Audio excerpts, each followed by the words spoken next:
Olá pessoal, eu sou o professor Raul Neto, do projeto de astronomia do Cefet, e a nossa aula de hoje é sobre leis de Kepler. Vamos lá? Bom, antes da gente começar a falar sobre as leis de Kepler propriamente dita, a gente precisa lembrar que a astronomia tem uma longa história, né?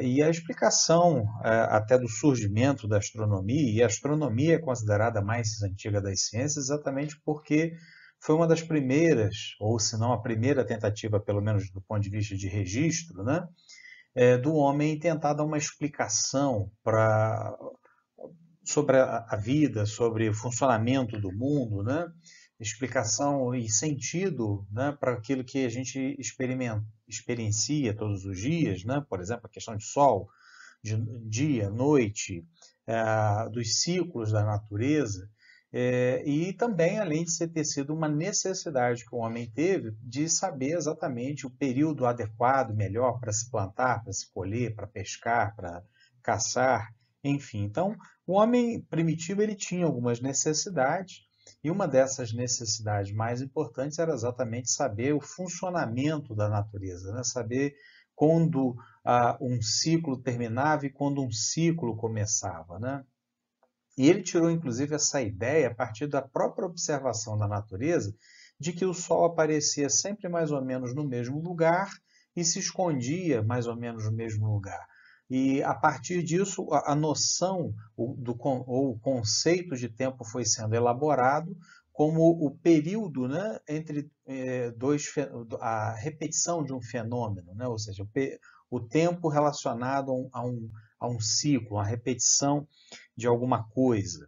E possivelmente o tempo e o espaço foram as duas primeiras grandezas, né, da física, da astronomia, exatamente por conta dessas necessidades, saber quanto tempo ele tinha de claridade para poder caçar, para poder pescar, para poder fazer os seus afazeres, né?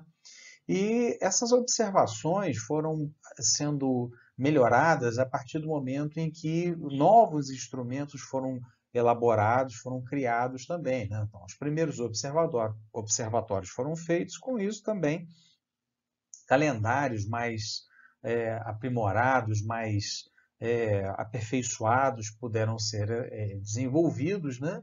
E com isso facilitou a agricultura, facilitou o dia a dia das pessoas e, obviamente, toda a vida, né, cotidiana daquelas sociedades, né? Isso que a gente está falando aí são milhares e milhares de anos, né?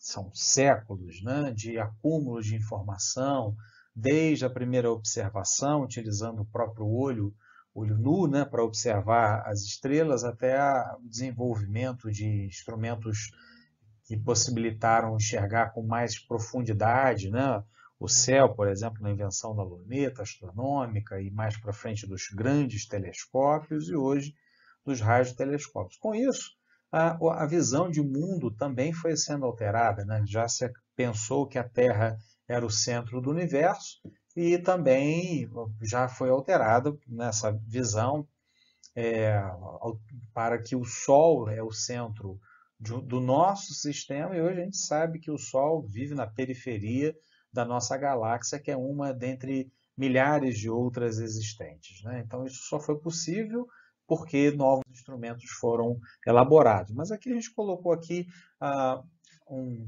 breve mapa do tempo aqui, né, para tentar lembrar algumas coisas, né? Pitágoras aqui, 6 séculos mais ou menos antes de Cristo, colocando a ideia de que o mundo era formado por esferas perfeitas e cada planeta estava em uma esfera e as estrelas lá na última esfera, e essas esferas é que se mexiam, e é por conta desse movimento dessas esferas, tendo a Terra como centro, é que nós tínhamos a ideia de movimentação, né, dos astros, né, à noite e durante o dia também, óbvio. Durante o dia a gente vê mais o Sol, mas à noite a gente vê várias estrelas, a Lua se movimentando, né? E vários outros pensadores, como eu falei, foram tentando dar uma compreensão melhor do funcionamento, né, da vida, funcionamento do cosmos, né, funcionamento de toda a natureza, né? inclusive aqui, ó, Aristarco no século III a.C., propondo, de certa forma, um heliocentrismo, o Sol como o centro, né? E até chegar Copérnico, que retomou esse modelo, olha só quantos séculos passaram, né? Então foram muitos e muitos anos até se chegar a um modelo de mundo que nós temos hoje, né? E Kepler está presente nesse modelo onde se tem o Sol, né? Já não mais como centro, né? Então a gente vai ver hoje que Kepler chegou à conclusão matemática, né, a partir de observações, principalmente de um outro astrônomo importantíssimo na época, inclusive o Kepler era assistente desse astrônomo chamado Tycho Brahe. Esse astrônomo, ao longo de anos, ele fez acuradas observações e a partir dessas observações que Kepler elaborou as suas 3 leis. E a primeira lei de Kepler fala de uma coisa que para ele foi caríssima, ele lutou muito contra isso, porque eram séculos de pensamento consolidado a respeito da movimentação celeste. Para eles, né, como eu mostrei, desde Pitágoras, os céus, os corpos celestes descreviam sempre órbitas circulares, né? Até porque se observa o Sol, vê um círculo, observa a Lua, vê um círculo. Mesmo nas fases, a Lua ela cresce até formar um ciclo perfeito. Então, quando o Kepler chegou à primeira conclusão dele lá, na primeira lei, né, de que os planetas não se movem ao redor do Sol como num círculo, mas a partir de uma elipse, onde o Sol está em um dos focos, né, como se fosse um círculo mais ovalado, a elipse, né, mas o centro, né, teria que ser um pouquinho mais para cá, mas o Sol está deslocado para um dos focos, né? Essa é a primeira lei, e não somente o planeta Terra, mas todos os outros planetas descrevem essa trajetória. É importante você observar, aqui está no desenho, está um pouco mais exagerada essa elipse, né? Não é na prática tão achatada assim, mas você pode observar que tem períodos em que o planeta está mais perto e períodos em que o planeta está mais afastado do Sol. Esse período que o planeta está mais afastado do Sol é chamado de afélio, e o período em que o planeta está aqui, ó, mais próximo do Sol, é chamado periélio. Cuidado para não se confundir ao achar que mais perto do Sol é verão e mais afastado do Sol seria o inverno. Não. Inverno e verão, como a gente já explicou em outro vídeo, tem a ver com a inclinação da Terra, a quantidade de dispersão dos raios solares, né, no planeta Terra acaba sendo diferente por conta dessa inclinação de aproximadamente 23 graus. Muito bem. A segunda lei de Kepler, ou seja, a segunda observação de Kepler a partir da observação de todos os planetas, é que esses planetas eles percorrem áreas iguais em tempos iguais, ou seja, do instante 1 até o instante 2 tem o mesmo tempo do 3 por 4. Né? Vamos supor que nesse período aqui seja 2 meses. Então, daqui para cá tem 2 meses, daqui para cá tem 2 meses. Se for traçada a área, né, dessa trajetória varrida aqui pelo planeta, comparada aqui com o Sol, né? Então, essa área aqui é exatamente a mesma área dessa outra aqui. Observando aqui, a gente tem talvez um pouco mais de dificuldade de observar, porque aqui está mais alongada e aqui está mais, né, achatada, mas essa área aqui tem o mesmo valor numérico que essa daqui, ou seja, pegando como ponto de partida essa linha reta aqui que do Sol até o planeta, então varre áreas iguais em intervalos iguais.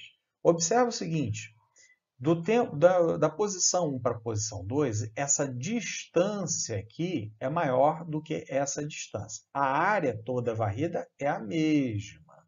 Agora, a distância 1 para o 2 é maior que a distância 3 por 4. Uma conclusão lógica é que se os tempos são iguais, o tempo para sair de 1 para 2 é o mesmo de sair para 3 para 4, mas as distâncias são diferentes, há de se concluir que para se fazer no mesmo tempo, uma distância maior é necessário também uma velocidade maior. Logo, a velocidade mais próxima do planeta, mais perto do Sol, é maior do que a velocidade de um planeta mais afastado do Sol. Isso aí foi melhor explicado pelo Newton alguns anos mais para frente, né, na consolidação lá da lei da gravitação universal, e a gente vai explicar isso também num outro vídeo, certo? Mas mais perto do Sol, o planeta anda mais rápido do que mais longe. Isso, já vou antecipando aqui, dando spoiler, tem a ver com a gravidade, essa distância aqui ser menor faz com que a força gravitacional seja maior, portanto, gerando aqui um chicote, um movimento de aceleração centrípeta maior nesse ponto. Muito bem. E, por fim, a terceira lei de Kepler, né, que é a lei dos quadrados dos períodos. O que essa lei nos aponta, nos mostra? Ela nos revela que o período, que é o tempo que um planeta leva para dar uma volta completa ao redor do Sol, então, período ao quadrado dividido pelo raio médio elevado ao cubo dá sempre um valor constante para todos os planetas. Você pode ver que se a gente fosse plotar num gráfico, todos os planetas estariam em cima dessa reta aqui. Ó. É claro que os tempos e os raios de cada planeta vão ser diferentes, mas a conta, essa conta aqui, ó, período ao quadrado dividido pelo raio ao cubo, dá um valor constante. Tá certo? Tomando como referência o planeta Terra, tempo ao quadrado seria 1 ano dividido pelo raio ao cubo da Terra.